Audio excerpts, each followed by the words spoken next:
दोस्तों cyclone storm यानी कि बंगाल की खाड़ी में बनने वाला समुद्री तूफान, दोस्तों इसके ट्रैक को लेकर देखे काफी अनुमान लगाए जा रहे हैं कि ये भारत के पूर्वोत्तर राज्यों से होकर आगे बढ़ेगा या भारत के मध्य राज्यों में पहुंचेगा। लेकिन आईएमडी की रिपोर्ट में इसमें आज फिर थोड़ा सा फेरबदल हुआ है। आइए आपको भी बताते हैं। देखिए दोस्तों, ये आपको बता दें कि बंगाल की खाड़ी में इस समय ये यहाँ पर बना हुआ है और ये अभी भी जो है ये सर्कुलेशन की श्रेणी में बना हुआ है। और ये सिस्टम जो है दोस्तों, देखिए यहाँ से इस तरह से जब तक ये यहाँ पर उड़ीसा के तटवर्ती या आंध्र प्रदेश के तटवर्ती भागों पर पहुंचेगा तो इसको ये देखिए काफ़ी समय मिलेगा यहाँ तक पहुँचने में। तो ये लगातार बंगाल की खाड़ी में, जैसे कि आप सभी जानते हैं कि इनको मॉइस्चर मिलता रहता है और ये लगातार ताकतवर होता रहेगा और ये यहाँ तक पहुँचने में लगभग हम कह सकते हैं कि ये साइक्लोन स्टॉर्म बन जाएगा। और इसके ट्रैक में लेके देखिए कल तक जो ट्रैक थे वे इसके कुछ इस तरह से थे कि ये यहाँ से इस तरह से होकर आगे निकलेगा या फिर यहाँ से इस तरह से होकर आगे बढ़ेगा। तो इसमें अब थोड़ा फेरबदल फिर से देखने को मिला है। और लेकिन अब जो आज की जो रिपोर्ट है आईएमडी की, उनके मुताबिक इस सिस्टम के कारण ये तेलंगाना और महाराष्ट्र के कुछ भाग, पूर्वी मध्य प्रदेश और उत्तर प्रदेश के कुछ भाग, इन राज्यों में भी बारिश होने की इस सिस्टम के कारण हमें, यानी कि साइक्लोन स्टॉर्म के कारण हमें संभावनाएं नजर आ रही है। इसके अलावा भारत के पहाड़ी राज्यों पर एक WD आया हुआ है। लेकिन दोस्तों इस WD के कारण भारत के मैदानी राज्यों में, पंजाब, हरियाणा, दिल्ली, उत्तर प्रदेश में कोई खास वेदर एक्टिविटी देखने को नहीं मिलेगी। सिर्फ हल्के फुल्के बादल आते जाते देखने को मिल सकते हैं। बारिश की संभावनाएं ना के बराबर है।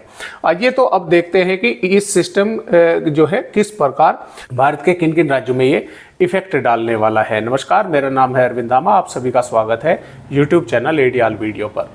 दोस्तों जैसा कि आप 19 अक्टूबर की रिपोर्ट देख पा रहे हैं, देखिए 19 अक्टूबर में जो भारत के पहाड़ी राज्यों पर जिस WD की मैं बात कर रहा हूं, वो देखिए आप जैसा कि देख पा रहे हैं, भारत के पहाड़ी जो है यहाँ पर जम्मू कश्मीर यहाँ पर है और ये यहाँ से भी ऊपर से ही होकर निकल रहा है। यानी कि इसके इफेक्ट से जम्मू कश्मीर, हिमाचल प्रदेश, उत्तराखंड, लद्दाख, इन राज्यों में भी कोई ज़्यादा भारी बारिश की संभावनाएं नहीं है। यहाँ पर भी बादल छाएंगे और हल्की बारिश होने के आसार बनेंगे। और पंजाब, हरियाणा और पश्चिमी उत्तर प्रदेश के भी कुछ भागों में बादलों की ही आवाजाही रहेगी। बारिश की संभावनाएं ना के बराबर है।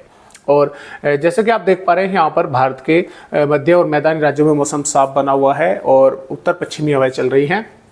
ये सिस्टम यहाँ पर बंगाल की खाड़ी में बना हुआ है। और अब हम बात करते हैं इसके आने वाले आगे के ट्रैक के बारे में। तो देखिए दोस्तों, ये जो आप रिपोर्ट देख पा रहे हैं, ये 23 अक्टूबर की रिपोर्ट है। 23 अक्टूबर में ये बंगाल की खाड़ी में बना हुआ है। इसके कारण भारत के मध्य और दक्षिणी राज्यों में पूर्वी हवाएं चलने लगेगी और इस सिस्टम के कारण भारत के दक्षिणी राज्यों में बारिश होगी। एक यहाँ पर अरब सागर में भी एक मौसमी सिस्टम बना रहेगा यहाँ पर भी।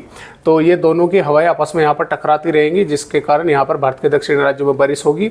और यहाँ पर हम जैसा कि देख पा रहे हैं 24 अक्टूबर की रिपोर्ट, 24 अक्टूबर में ये आंध्र प्रदेश के भागों से या उड़ीसा के भागों, कुछ भाग इसमें उड़ीसा के रहेंगे, कुछ भाग आंध्र प्रदेश के, यहाँ से हिट करेगा। यानी कि यहाँ से अंदर की ओर घुसेगा। इसके कारण आंध्र प्रदेश, उड़ीसा के कई भागों में बारिश होगी और ये पूर्वी हवाएं लगभग भारत के दक्षिणी राज्यों के साथ साथ यहाँ पर हम कह सकते हैं कि मध्य प्रदेश, उत्तर प्रदेश और बिहार के राज्यों में भी पूर्वी हवाओं का फ्लो बन जाएगा। ये जो आप रिपोर्ट देख पा रहे हैं 25 अक्टूबर की, तो दोस्तों ये थोड़ा अंदर की ओर आएगा, यानी कि छत्तीसगढ़ के दक्षिणी भागों की ओर आगे बढ़ेगा और यहाँ पर ये काफी स्ट्रॉन्ग बना रहेगा, साइक्लोन स्टॉर्म बना रहेगा, समुद्री तूफान रहेगा। तो इसके कारण आंध्र प्रदेश, उड़ीसा और दक्षिणी छत्तीसगढ़ के भागों में भारी भीषण बारिश, हम कह सकते हैं कि भीषण बारिश होने के आसार यहाँ पर हमें नजर आ रहे हैं। आधी तूफानी हवाएं चलेंगी और इस सिस्टम के कारण उड़ीसा, झारखंड और पूर्वी मध्य प्रदेश के भी कई भागों में बारिश रहेगी। और जबकि भारत के मध्य मैदानी राज्यों में मौसम साफ बना रहेगा। हालांकि मध्य प्रदेश के कई भागों में और उत्तर प्रदेश और बिहार के कई भागों में पूर्वी हवाएं चलनी शुरू हो जाएंगी। यहाँ पर हम बात करेंगे 26 अक्टूबर की। तो देखिए क्या हुआ कि 26 अक्टूबर में ये छत्तीसगढ़ के भागों पर है, लेकिन ये अब कमज़ोर होना शुरू हो गया है क्योंकि ये अंदर पहुंचा। अंदर पहुंचते ही जैसे ये जमीनों भागों पर पहुंचा, तो जमीनों भागों पर पहुंचते ही इसे मॉइस्चर मिलना कम हो गया, तो ये कमज़ोर होता चला गया। हालांकि इस सिस्टम के कारण मध्य प्रदेश के कई भाग रहेंगे और इसमें महाराष्ट्र, तेलंगाना और यहाँ पर झारखंड, पूर्वी उत्तर प्रदेश के भी दक्षिणी भाग और बिहार इन राज्यों में भी बादल छाएंगे, बारिश होने की संभावना बनेगी। इसके अलावा छत्तीसगढ़, उड़ीसा, उत्तरी आंध्र प्रदेश के कई भागों में भारी बारिश होने के आसार है। सबसे अधिक दक्षिणी छत्तीसगढ़ में ही इस सिस्टम के कारण भारी बारिश होने की संभावना हमें नजर आ रही है। यहाँ पर हम बात करेंगे 27 अक्टूबर की। तो देखिए 27 अक्टूबर में ये और ज़्यादा कमज़ोर हो गया।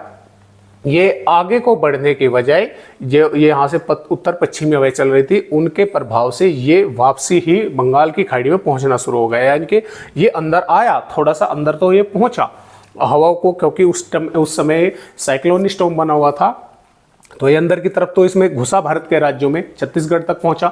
लेकिन फिर क्या हुआ, अब जैसे ये अंदर घुसा, इसको बंगाल की खाड़ी से मॉइस्चर मिलना कम हो गया, जमीनी भागों पर जाकर ये कमजोर होना शुरू हो गया।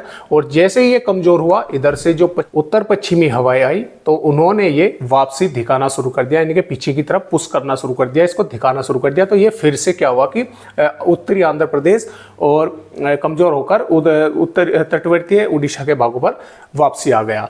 लेकिन इसके कारण बिहार, पूर्वी उत्तर प्रदेश के दक्षिणी भाग, मध्य प्रदेश और महाराष्ट्र और यहाँ पर तेलंगाना, यानी कि भारत के पूर्वी राज्यों के साथ साथ भारत के मध्य राज्यों में भी बादल देखने को मिलेंगे।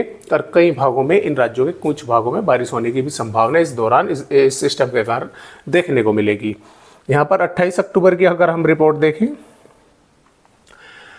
तो देखिए 28 अक्टूबर में भी ये बना यहीं पर है, लेकिन इस सिस्टम के कारण, जैसा कि मैंने आपको बताया कि महाराष्ट्र, मध्य प्रदेश और दक्षिणी उत्तर प्रदेश, बिहार, झारखंड, पश्चिम बंगाल, छत्तीसगढ़, इन सभी राज्यों में बादल छाए रहेंगे, बारिश होने के आसार बने रहेंगे, क्योंकि यहाँ पर पूर्वी हवाएं चलती रहेंगी, बंगाल की खाड़ी से नमी आती रहेगी। तो जब बादल आएंगे तो बारिश होने की संभावनाएं बनेगी। और हालांकि उत्तरी आंध्र प्रदेश, उत्तरी उड़ीसा के भागों पर ये कई भागों में मूसलाधार बारिश जब भी करता रहेगा। हालांकि ये कमजोर पड़ चुका है, लेकिन बारिश ये यहाँ पर तब भी करता रहेगा। तो इस तरह से अभी फिलहाल इसके ट्रैक में थोड़ा सा संशोधन हुआ है। पहले ये यहाँ से इस तरह से अंदर ऊपर की ओर जाने वाला था, फिर अब ये जो है ऊपर की ओर नहीं जा रहा, ये यहाँ से ही अंदर आएगा और यहाँ से ही फिर ये वापसी हो जाएगा।